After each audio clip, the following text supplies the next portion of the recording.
Assalamualaikum warahmatullahi wabarakatuh.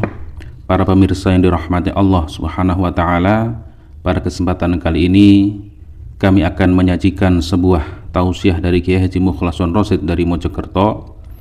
Marilah kita sama-sama menyimak dan mendengarkan apa yang disampaikan oleh beliau. Bapak Ibu, pertanyaan, apakah bisa kami itu sampai di situ? Sedangkan saya itu masih sibuk urusan nyambut gawe. Saya masih tanggungan banyak, anak masih kecil-kecil, hutang masih numpuk, bisnis masih berjalan. Bisakah saya sampai di situ sebelum mati? Dan ataukah bisakah saya sampai di situ wong saya itu nggak ada garis keturunan wali, kiai wong sing apik munggo menungso. Nyun sewu, sampean kenal begenggek? Tahu begenggek? Mriki bahasane begenggek napa? Itu pun bisa kok. Allah tidak pernah kalau menyampaikan tentang musyahadah makrifat pada Allah di dalam Quran itu mengkaitkan nasab, tidak. Status zahir juga tidak. Allah mengatakan hanya mayyasha, nurun ala nurin, cahaya makrifat itu hanya diberikan kepada hamba yang dikehendaki. Nurun ala nurin yahdillahi linurihi mayyasha. Nah ini hamba yang dikehendaki saja. Siapa hamba yang dikehendaki? Kalau kita tahu ciri-cirinya adalah mereka yang sudah memegang sirul asal dan mengistiqomahkan zikir tersebut di setiap saat dan waktu.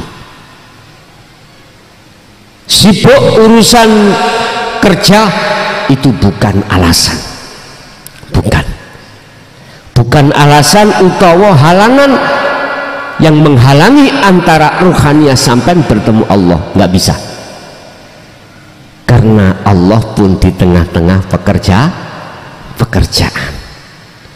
Jadi nggak ada alasan repot menjadikan penghalang Anda untuk tidak ketemu Allah. Enggak. Masih banyak tanggungan, itu bukan alasan, itu bukan penghalang Anda. Sebetulnya itu dihadapkan Allah hanya semata-mata innama amwalukum wa auladukum fitnah, ujian. Satu. Yang kedua, sebagai untuk mengokohkan hati sampean, bertambah tajam tauhid sampean, pengesaan hati sampean pada Allah. Memang itu yang kita hadapi. Semakin tajam makrifat sampean, ujian semakin berat, semakin besar. Nyun sewu, jenengan nek maku kawitan iku digawet napa didik-dik sik cek rada kuat. Engko nek rada kuat sampeyan tinggal lah digetno. Bahkan wis kuat malah dincepno digeyekno. Engko nek wis ndase kepalane apa jenenge paku itu sudah mancep, sudah gak mungkin diduduk maneh. Tapi bila mana suatu saat yang namanya paku itu keluar lagi, konangan ambek sing duwe dengklik, saonoe sing digawe gepuk.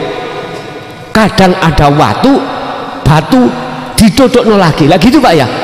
Begitulah Allah. Ingatlah ketika Allah menghancurkan ekonomimu, ekonomi kita bukan berarti Allah nggak sayang. Itu bentuk kasih sayang Allah.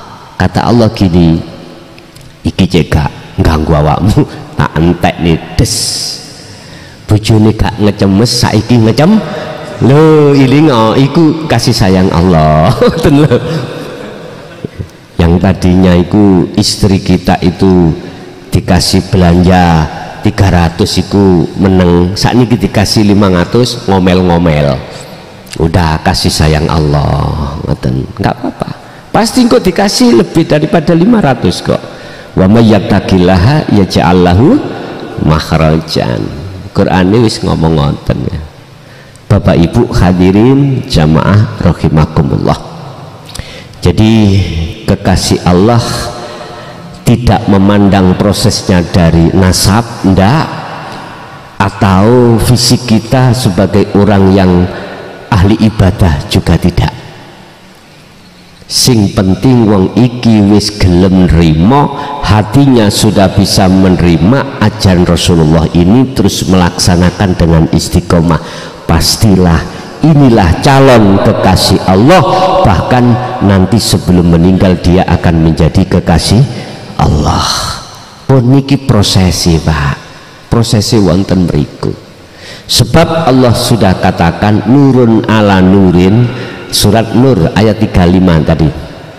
Cahaya makrifat itu fungsi diberikan terhadap hamba yang dikehendaki untuk linurihi, untuk memadangkan, untuk menjernihkan hati sampeyan dari kotoran-kotoran hati, yaitu syirik khafi tadi yang beriman segeri teko banyu iki dihilangkan Allah.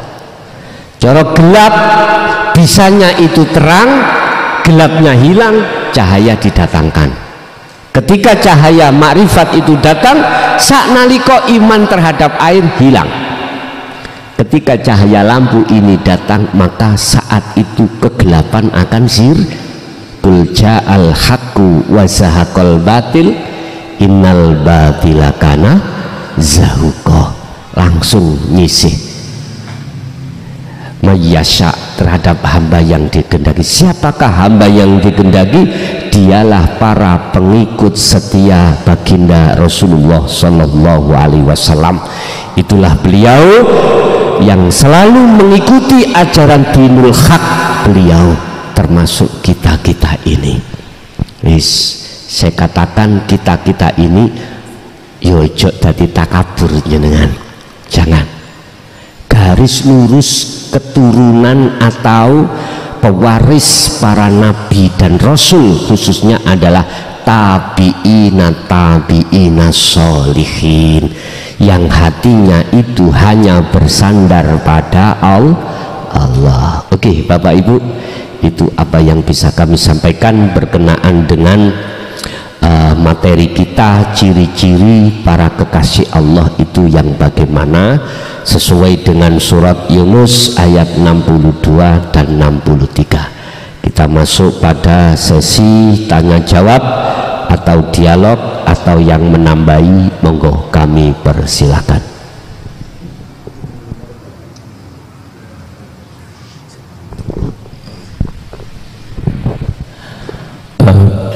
Bapak dan juga Ibu dipersilakan untuk bertanya. Insya Allah waktu masih cukup, sekitar 4-5 pertanyaan. Dipersilakan, mungkin bapak-bapak, ibu-ibu ada yang kurang jelas ingin ditanyakan, dipersilakan. Oke. Halo, assalamualaikum warahmatullahi wabarakatuh. Terima kasih Gus sudah dikasih kesempatan untuk bertanya. Nih mohon maaf sebelumnya Gus ya. Saya nih selama ini belum punya guru mursyid. Tapi apakah wusul itu harus ada guru mursyid atau gimana Gus? Itu. Sampun. Nggih. Apakah untuk mencapai kewusulan makrifat itu harus punya guru mursyid? Wajib. Berbicara niki saya kasih kedudukan masalah guru ini biar gak ada salah paham tentang masalah mursyid. Mursyid itu visi dan misinya itu apa? Memberikan petunjuk terhadap ruhaniyah kita hanya pada Allah, tidak berbicara pada selain Allah. Lah tentang mursyid atau guru ini ada dua sudut pandang proses. Proses pertama, guru yang dimaksud mursyid untuk menghantarkan kita sampai ke makrifat Allah berbentuk makhluk. Ingat, berbentuk makhluk. Dasarnya huwaladzi arsala rasulahu bil huda wa dinil haq. Arsala ini adalah makhluk, Pak. Dialah Tuhan Allah yang mengutus utusannya, berarti makhluk toh, bil huda dengan membawa petunjuk, wa dinil haq dan agama yang bertauhid. Udah, nggak bicara masalah bagaimana ekonomimu jadi sukses, nggak pernah. Bagaimana Anda menjadi orang yang berkaromah sakti, tidak. Cuman satu, bagaimana caranya kau itu betul-betul bisa berpasrah di diri, atau dalam kurung bagaimana ruhaniyahmu itu lekas bertemu Allah, sehingga apa yang muncul kalimah atau kalam terhadap beliau selalu menyejukkan hatimu, menyejukkan hati kita, tidak menjadikan hati tambah gelisah. Tidak, iki berupa makhluk, bisa berbentuk manusia, bisa berbentuk malai. Iku suka-suka Allah. Allah melewatkan makhluk manusia, itu juga kehendak Allah. Allah mengendaki lewat langsung malaikat, lewat malaikat, itu juga kehendak. Pertanyaannya, mampukah, bisakah Allah mendidik hambanya lewat mursyid makhluk manusia atau makhluk malaikat? Percayakah jenengan nek Allah itu kuwasa? Percaya ya? Sebab ada makalah, Pak, yang mengatakan gini, ada seseorang yang rawuh terhadap orang yang kita anggap sebagai tokoh ilmu mukhadharah, tokoh ilmu mukasyafah, sowan mentaskhehkan apa yang dia alami. Taskheh ngeten, kula niki dik wau dalu niku kok wonten sing marani kula murui ilmu tentang tauhid. Niku sinten? Setankah, jinkah, atau malaikatkah? Kalau dijawab malaikat gak mungkin, karena itu hanya terjadi pada Kanjeng Nabi. Mesti ngomongnya adalah negak jin yo setan. Yun sewu, saya bertanya,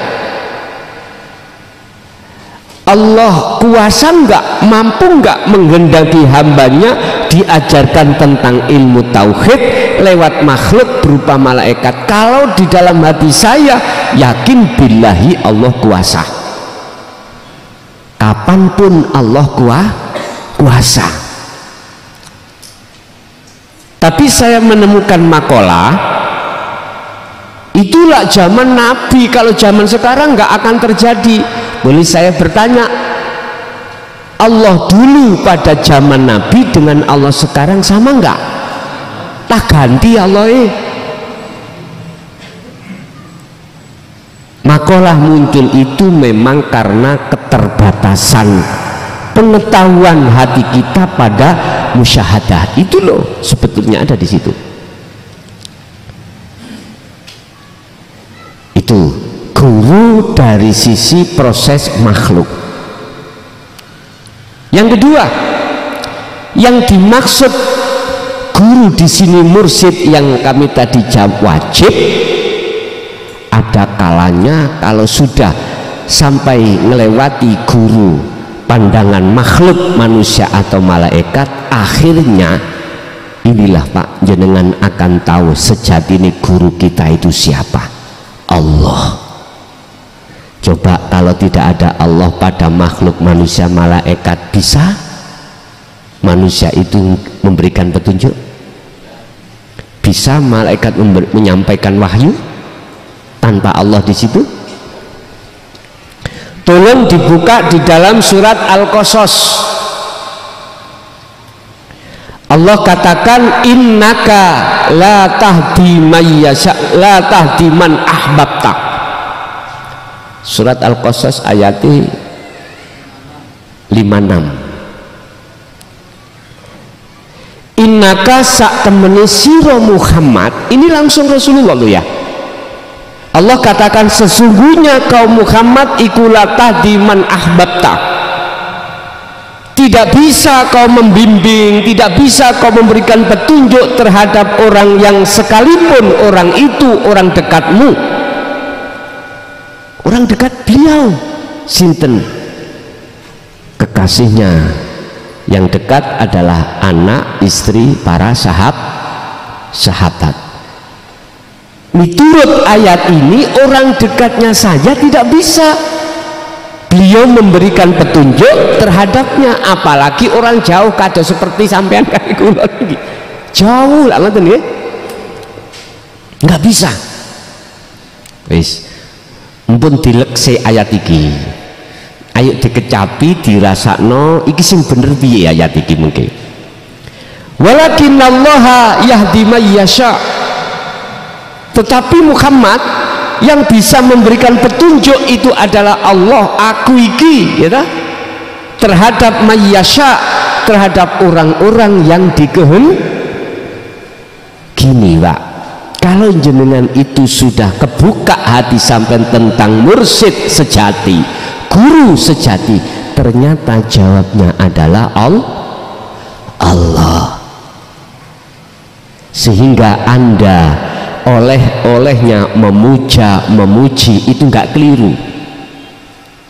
Pujaan, pujian, penyembahan sampean iku betul alhamdulillah, utawi sekabai puja dan puji iku lillahi, hanya terhadap Allah, tidak terhadap mursyid, guru, makhluk berupa manusia ataupun malaikat. Tapi sebelum sampai di situ ada prosesnya. Muraqabah jenengan akhiri si ono iman, aku kok gak ngaji nang guru kae, gak ngerti tentang Allah. Iki tarapnya ilmu Pak. Nek jenengan sampun laku tanpa istiqomah, maka akan tahu guru sejati ini sapa, pembimbing sampean iku sapa, sang petunjuk itu siapa. Ternyata jawabnya Allah Subhanahu wa ta'ala. Jadi Muhammad itu tadi adalah makhluk, tidak jauh berbeda dengan kita juga makhluk. Guru-guru kita akhirat yaitu makhluk, bah manusia, bah malaikat, itu semuanya makhluk, sifatnya makhluk, la haula wala quwata lah gitu toh. Makanya betul surat Al-Qasas ayat 56 tadi mengatakan innaka la tahdi, bahwasanya makhluk itu tidak punya wewenang memberikan petunjuk terhadap yang lain. Ternyata hidup Allah itu pada diri Muhammad. Kalau tidak ada Allah di dalam diri Muhammad, si Muhammad nggak bisa ngomong, si Muhammad nggak bisa memberikan petunjuk. Lagi tentang syafaat di dalam surat Az-Zumar ayat 44, kul katakan Muhammad, lillahi ku tetep kedue Allah opo as-syafaatu, syafaat jami'an dengan semuanya, jami'an kelawan sekabehane. Muhammad katakan syafaat iku milik Allah. Nah, berarti bagaimana? Ketika saat syafaat itu ada pada diri Rasulullah, bukan semata-mata Rasulullah punya hak mutlak syafaat. Sami kali ini wae lho, koyok-koyok segeriku teko banyu gitu, koyok-koyok. Tapi sejatine segeriku sangka Allah, lah banyu sifatnya digawe dalan mawon. Paham nggih maksudnya? Jadi banyu tidak punya mutlak sifat seger bisa menghilangkan dahaga, enggak. Artinya guru makhluk tadi Pak ya, bukan punya sifat mutlak bisa memberikan hidayah atau petunjuk, tidak. Iman sampan harus tembus pada Allahnya. Kalau tidak tembus pada Allahnya, mesti jenengan iki pujiane iku terhadap makhluk. Inilah yang dikhawatirkan Rasulullah. Ini yang dikhawatirkan. Makanya beliau mengatakan, sok kuwi umatku akan ngadepi zihad yang besar, yaitu melawan hawa. Hati nafsu tenguk-tenguk ning kono. Pujian gurumu makhluk iku ngoten. Imano sing kei petunjuk gurumu makhluk. Mesti ngoten, Pak. Akhirnya hati sampean iman, jane kak guruku kae gak ngekei petunjuk. Akhirnya ngaten. Lah niki sing dibahayakno. Bahaya. Iman yang berhenti di sinilah yang dikhawatirkan Rasulullah. Padahal Allah katakan wa may yakfur bitaghuti wa yu'min billah. Al-Baqarah 256. Jikalau imanmu itu betul-betul hanya pada Allah yang memberikan petunjuk, maka yakfur bitaghut, tinggalkan iman tadi yang mengatakan bahwasanya mursyid makhluk itu yang bisa memberikan petunjuk. Tinggalkan itu. Kalau kau tidak mau meninggalkan itu, imanmu wa yu'min billah tidak akan pernah terjadi.